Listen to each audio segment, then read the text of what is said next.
Tonight on KQED Newsroom, what happens when professional coaches and athletes weigh in on national conversations like gun control? We discuss the impact they can wield in political spheres. And June's primary election is around the corner. What are the races to watch? Our politics and government reporters share their insights. Plus, ballots whizzing through specialized machines that sort and count is this week's look at something beautiful. Coming to you from KQED headquarters in San Francisco, this Friday, June 3rd, 2022. Hello and welcome to KQED Newsroom. I'm Priya David Clemens. Funerals began in Uvalde this week for the 19 children and 2 adults killed in the mass shooting at a Texas elementary school.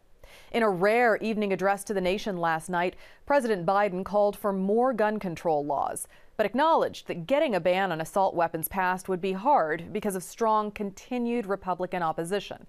California's leaders have also spoken out against the lack of gun control, as well as the leaders of 2 Bay Area sports teams. San Francisco Giants baseball manager Gabe Kapler and Golden State Warriors coach Steve Kerr have loudly protested gun violence in recent days. Joining us now to discuss their actions is Janie McCauley. She's a sports writer for the Associated Press based here in the Bay Area for the past couple decades. She's been following these stories closely. Janie, thank you for being here. I know it's such a busy time for you with the Warriors playing in the NBA Finals here in town right now, and you were there last night. Yes, thanks for having me. It was a shocker for Warriors fans who've seen their team go 9-0 in the postseason at home until last night when the Celtics were the team making the three-pointers and an amazing comeback. Very unexpected. So the Warriors coach, Steve Kerr, he didn't make any specific comments about gun violence last night, but he did last week. And I'd like to play what he had to say first, and then let's talk about that. Do you realize that 90% of Americans, regardless of political party, want background check, universal background check? 90% of us. We are being held hostage by 50 senators in Washington who refuse to even put it to a vote, despite what we, the American people, want. They won't vote on it because they want to hold on to their own power. It's pathetic. I've had enough. So angry, so much passion. Have you ever seen him in all the time that you've covered the Warriors get this angry before? Not to that extent, but I've seen him make impassioned speeches before about gun violence. But this was different. It was last Tuesday night, playing in Dallas, in the state of Texas, where the mass shooting was, and it touches close to his heart. He has been affected by gun violence, lost his father in 1984, gunned down in Beirut, the president of American University, and Steve was a freshman in college playing at University of Arizona at the time. So this is something that goes to his core and has affected his family. He knows what this is like as a victim, as somebody who has grieved gun violence. And it's not the first time he's spoken out publicly about gun violence. I mean, he says, I'm sick of it. This is enough. Like you can see that frustration. I think he's channeling what a lot of us are feeling. Yes. I mean, people have just looked to Steve to be a voice, and it has mattered to a lot of people to see him speak out. And Taylor Swift tweeted, I mean, you saw people in all walks of life tweeting about what Steve Kerr did last week. I mean, pounding tables and getting up and walking out, not speaking about basketball before a game, which is very rare when we typically talk to both coaches about basketball before every game. Mm-hmm. And he said, this is not about basketball today, and he exited. So Steve Kerr's comments then seem to have also potentially spurred on the San Francisco Giants manager to share his own thoughts and his experience. And he has said, Gabe Kapler, that he will not be coming out of the dugout for the national anthem until he feels like the country is in a better place. Let's listen to what he had to say as well. I don't plan on coming out for the anthem going forward until I feel like there's I feel better about the direction of our country. So that'll be the step. I don't expect it to move the needle necessarily. It's just something that I feel strongly enough about to take that step. So he did go on to stand shortly after that for Memorial Day. And he said, he felt that it was important to stand on that particular day. But then you've been following what's happened since then. What has he done this week? He has not taken part in the anthem the other days. And through this in Cincinnati, in 2 games in Philadelphia and in Miami. Mm-hmm. So Gabe has always been one who wants to use his platform in a positive way to speak out about issues as well, whether it's mental health, which he has done. I mean, just all kinds of social issues. And I think seeing Steve Kerr, Steve has been an example to others everywhere, but especially here in the Bay Area. I'm sure that doesn't hurt for Kapler to see what another professional coach is doing right down the street here in the city to try to make a small difference. And they may be doing it in a different way. Steve has been asked about Gabe's stand and said, well, that wouldn't be the way I do it, but applauds Kapler for using his platform. And that's one thing Steve Kerr said this week too, leading up to the finals. We don't all have to do it in the same way. We don't all have to use our platform if we're not comfortable, but if we are comfortable, absolutely speak out on something that matters. And there have been protests across the nation. It's not just our sports teams here in the progressive Bay Area. Tell us a little bit about what you're seeing for other teams. Yes, this was pretty moving to see last week.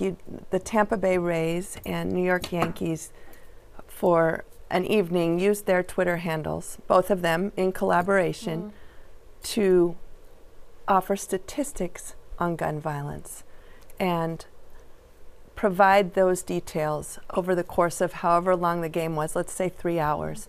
That was what they did. They did not tweet about baseball. They did not tweet photos of home runs or videos of highlights of the game. It was a long running list of gun violence. It was pretty amazing. There has been pushback as well.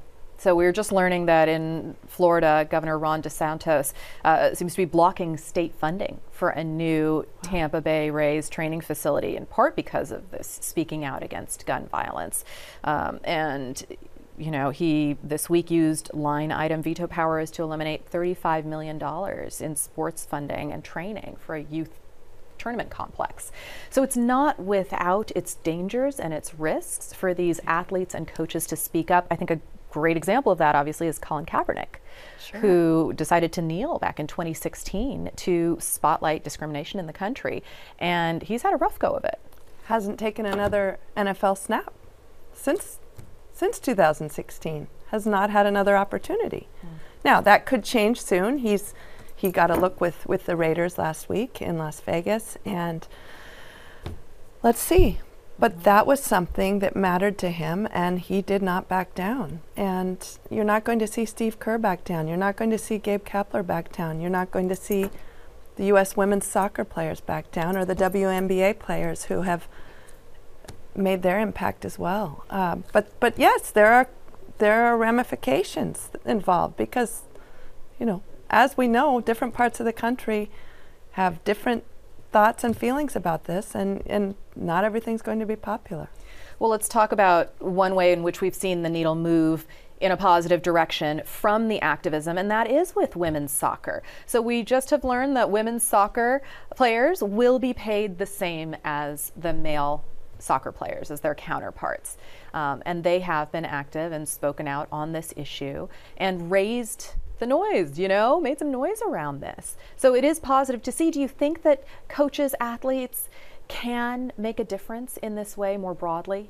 Absolutely. Even at the college level, during the last 2 years, the San Jose State football players took on this, what they considered an obligation, and they led marches through San Jose, peaceful marches, and they spoke out, they held forums, they tried to educate. And these are college student athletes who, it goes down not just at the professional level. And so it's admirable to see these student athletes who will be, I believe, future leaders for us, taking a stand and trying to make a small difference. And they have said that the professional athletes leading the way has helped give them the courage and the inspiration to also follow suit, which means that maybe that will go down to the high school level and youth. And that's what Steve Kerr hopes for. He went to a Bay Area high school 4 years ago after the Parkland shooting to try to make a difference and hold a town hall, so to speak, with high school students in the East Bay. And so, yeah, as they use their platforms to advocate for change. Janie McCauley, sports writer with the Associated Press here in San Francisco, thank you for being with us. Thank you. Turning now to California's primary election, many people have already been mailing in their ballots, and voting will conclude on Tuesday, June 7th. Statewide, we've been watching the Attorney General's race, in which incumbent Robb Bonta is facing several conservative challengers. And questions about public safety seem to be playing a role in several races.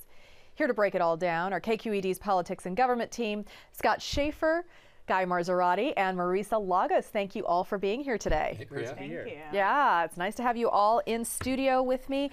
Guy, let's start with you. There seems to be something a little unusual on the ballot with Senator Alex Padilla's name listed twice. What's going on here, and does he really face any serious competition? Yeah, it's not a typo. So we expected Padilla to be on the ballot this year running for a full term, but then there's also this second partial term election that voters are going to have to decide on. And this is really a new law in California that's putting this on the ballot because they don't want to interfere with the 17th Amendment of the U.S. Constitution, which says voters will select a replacement for U.S. Senate. So we know Governor Gavin Newsom picked Alex Padilla to fill this seat.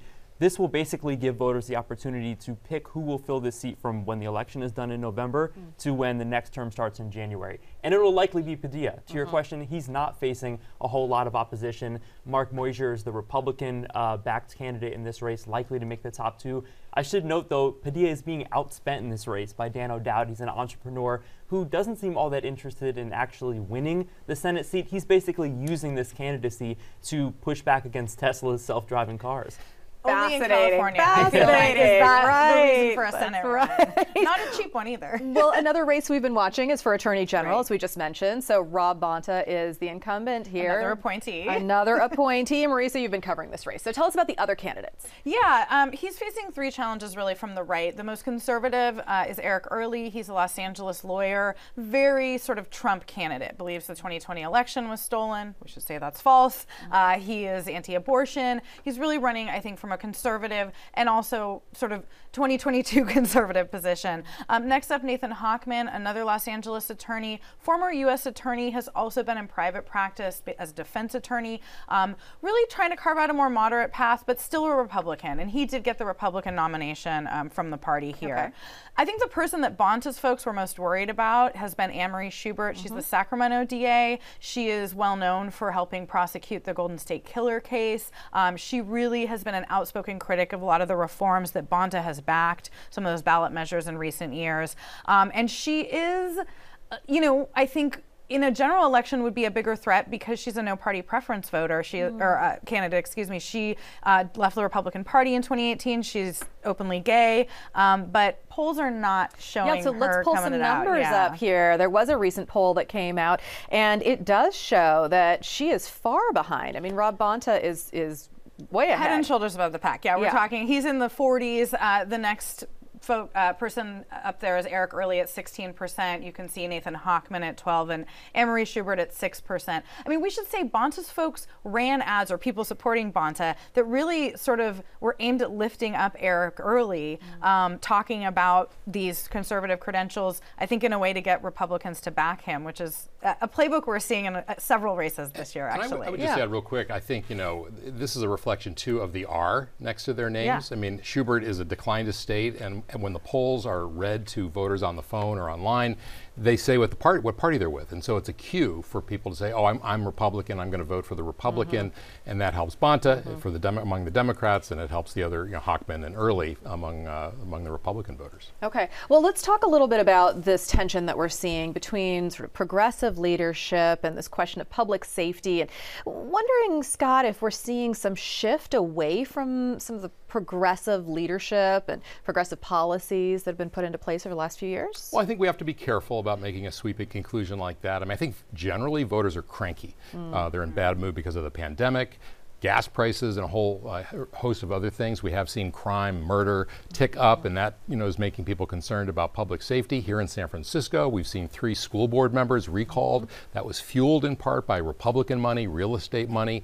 We saw the more moderate of 2 candidates, Matt Haney, win for the Assembly, and now we have a recall of the DA, Chesa Boudin, on the ballot. We have a relatively conservative appointee to fill Haney's seat. So we have Matt Dorsey. So we have a lot of data points that suggest maybe the city is moving that way. But at the same time, there is still broad support for criminal justice reform.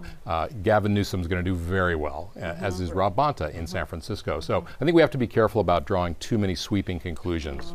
Yeah, and I mean, I think that we are seeing some pushback to some of those more progressive, especially when we talk about crime and the concern people have. But one thing I noticed interviewing all of these attorney general candidates, they're still talking, even the Republicans, about rehabilitation, about striking a balance, about, Nathan Hochman used that old line, you can't, if you're a hammer, you see everything, or as a nail, and you can't do that anymore. And so I do think it's important to note that the conversation has really shifted, and I don't see us going back to like 1994, 3 strikes necessarily, but there is always push and pull in politics, and we're definitely seeing some pushback. All right, well, I want to turn to the San Jose mayor's race for a minute. Are you seeing the same sort of discussion play out there? I know there's been a lot of police union spending in some of these races. Is that happening also in San Jose? Yeah, absolutely. And this is a city where over the last 2 decades we've seen struggles again and again with police staffing, and I think the police union sees this race for mayor as a real opportunity to throw their weight around. $300,000 so far for Cindy Chavez, who's a Santa Clara supervisor, probably the leading contender in this race for mayor. The police union sending out mailers on her behalf. And it's not just San Jose. I mean, we're seeing this in district attorney races, for example, Contra Costa County, Solano County, where you see law enforcement money really going behind putting their chips on one candidate. Okay. So, Marisa, you've been covering those races, right? Solano County and the other one that you just mentioned, Contra Costa. And that's the one that really, struck me. And I think that this is where we have to talk about, yes, crime has ticked up during the pandemic. It's still at historic lows, but that's not what people are feeling. On the other hand, we've seen the last 2 years, George Floyd's murder, police accountability really become top of mind. And so what you're seeing in some of these races is, I think, kind of all of those things coming into the mix. Diana Becton, the Contra Costa DA, prosecuted successfully a sheriff's deputy. And after that, we saw a lot of money being dropped into an independent expenditure account on behalf of her opponent, who is really running a more sort of law enforcement friendly campaign. $250,000 we've seen. And this is not just police unions within Contra Costa. The Oakland POA, a statewide organization, did this as well. And so I do think you have to sort of think about how are these prosecutors looking at police officers, and how is the public going to respond to that? I think that, it's an open question where we're at. And I should say, just kind of the flip in Solano County, where you have the incumbent district attorney taking heat for not pursuing prosecutions, even recusing herself after police shootings in Vallejo. Again, that same kind of contest on the ballot. All right, well, let's turn to Scott here about Chesa Boudin, San Francisco DA, who we had on the show recently. You and Marisa both interviewed him for a KQED Live event. Certainly police union opposition to his time in office from the very beginning. Scott, what are you seeing lately? Does it seem like he's going to hold on to his seat, or is he definitely going to be ousted? Well, we're out of the prediction business after 2016. What happened? Where's the crystal ball? I want it, Scott. But I would say Chesa Boudin is facing a lot of headwinds. For one thing, the yes on H, it's Proposition H on the ballot, the recall question, has gotten a lot of money, to the tune of $7 million, fueled by, again, real estate interests and some very wealthy individuals. And he's got about $3 million to fight it, so they really have an advantage there. I don't think a day's gone by where I haven't gotten numerous text messages from the Yes on H campaign urging me, mailers, all kinds of things. And, you're not seeing that so much. And I think what's happening, too, is there's just people vote with their hearts on this. There is anecdotal evidence and sometimes personal evidence of crime. I know I had my garage broken into. I know a lot of people that have stories like that. There were those viral videos, you know, and it's unfair, I think, that a lot of that gets pinned on the DA. I mean, auto break-ins, the cops make an arrest 1% of the time. You know, the DA can't do anything unless there's an arrest that he can, you know, press charges on. So I think a lot of this is landing on his head. But on the other hand, he's got support from the county Democratic Party. Most elected officials, or many anyway, are with him, standing with him. And unlike the school board, you know, where I think there was a line of people that couldn't wait to get rid of the school board. So he has some things going for him, but he does face a lot of headwinds. I'll make a prediction. Yeah. I think it's probably likely that he's recalled. Polls have been showing that, but it's definitely not going to be a landslide in the same way I think we saw in the school board recall, at least if polls are any indication. And just to all the things we've been talking about, this sort of shifting mood, the Examiner put out a poll this week showing 56% support for the recall, but then overwhelming support for a lot of those criminal justice reform policies that he's pushed. So people may not like Chesa Boudin, but they don't seem ready to kind of abandon all of the policies he's been, you know, parroting. I hear you. I see you. I know you want to jump in on this, but we got to move on to the next one. But I will ask for another prediction. Who wants to predict whether or not the San Francisco police and the mayor are going to walk in the Pride Parade at the end of this month? Is that going to happen, or what's the latest? Well, so this was a big dust-up that I think could have been avoided, honestly. Okay. So yeah, let's set the stage. Yeah. So you know, this is going to be the first Pride Parade since 2019. A lot has happened. Marisa mentioned George Floyd's murder. Black Lives Matter movement, a lot of racial reckoning things have gone on, and a lot of folks in the gay community, especially trans people of color, are very uncomfortable with police. They've had bad experiences with cops. And so the Pride Committee decided that the LGBT cops could march in the parade, but they couldn't wear full uniforms. And so they decided, the police officers decided, well, then we're not going to march at all. And Mayor Breed said, I'm also Mayor not Breed going said to. that, the sheriff said that, the fire department said that. It turns out it may have been a bit of a miscommunication. Really? Which I won't go into, Yeah. but they seem to have resolved it. A small contingent of the queer, the Pride Alliance will march in full uniform, and others will be marching in partial uniform. And don't forget, you can't have a parade of that size without police, you know, with guns and everything else. You have to have that, and so there will be a police presence, not in the parade necessarily, but on the sides. So yeah, this will be, I think, a full-on celebration. Mayor Breed has also signaled her support for the police with her budget proposals recently. Yeah. I think she sees this as a winning political issue, and I think that, you know, we don't know yet, but there's certainly a sense, I think, by a lot of folks in law enforcement here and elsewhere that they are under fire, and I think the mayor has decided that she is fully on their side on this, which is very different than what she was talking about 2 years ago in the wake of George Floyd's murder. So I think, you know, we're going to have to keep watching this, but for sure this is putting Democrats between a rock and a hard place, both here and then I think nationally looking forward to the fall. Okay, well, let's go to that. I want to, Scott, but let me get to the fall because, you know, we have talked a lot about the perception of public safety and how it is playing into these races, but there is another major problem out there, which is inflation and the price of gas, the price of food. It is just skyrocketing, and there seems to be little to no relief in sight. So, Guy, I'm curious, do you think that that's playing in at all to this particular election? If not, what about for the fall as we move ahead? Absolutely. I mean, you look at congressional races up and down the state, you can look at the messaging, you can look at the polling. I mean, inflation is a huge issue. The PPIC did a poll of California voters just last month that was far and away the top concern on the mind of voters. Compare it, like 24% at the top to something like abortion, whereas 2%. And then look at the ads of Republicans who are trying to take Democratic seats, flip Democratic seats in the midterms. Their ads, their messages are focused on the cost of living. And that's whether you're in San Diego or Merced County. I mean, that's really the message Republicans are driving home. And Democrats don't have a ready answer. They don't even really have control of the steering wheel at this point. I mean, you look at President Joe Biden put out his inflation plan in a Wall Street Journal op-ed earlier this week. The top message on there was, I'm going to let the Federal Reserve handle this. Right. Yeah. And I don't think you're going to see Democrats punished at the statewide level. Gavin Newsom is going to be fine. Alex Padilla is going to be fine. But I think where you may see it is in some of these really tight congressional races. There are 4 seats in particular that flip from Democrat to Republican in 2020. And so those are the places, one in the Central Valley, 2 in Orange County, 1 in LA, where the fate of those races could determine potentially, who controls the House and who the Speaker is going to be. Yeah, and I think that, right now, as we're sitting here, of course, inflation, gas prices are top of mind, but let's not forget the horrific shootings over the past few weeks, the gun control debate happening right now in Washington, D.C., and of course, we're awaiting this Roe v. Wade decision from the Supreme Court.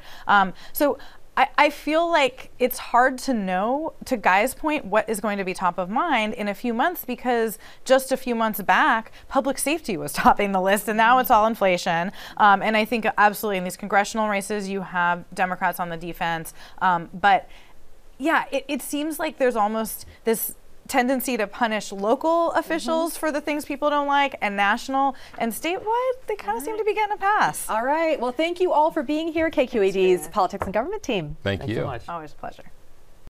For this week's Something Beautiful, we bring back one of our favorite segments with this look at democracy in action. Scanners and other machines have automated aspects of our voting and added a whole new element of visual interest.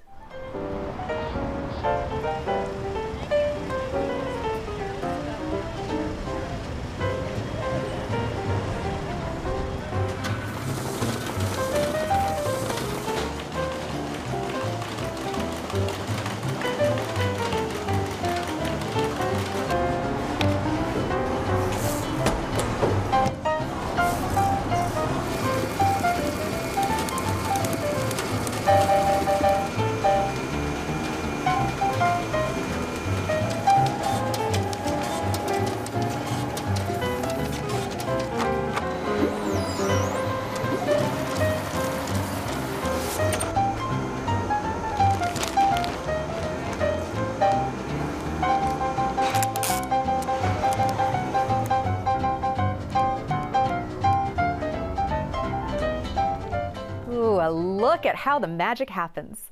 That's the end of our show for tonight. You can find KQED Newsroom online or on Twitter, or email us at knr@kqed.org. And you can reach me on social media at Priya D. Clemens.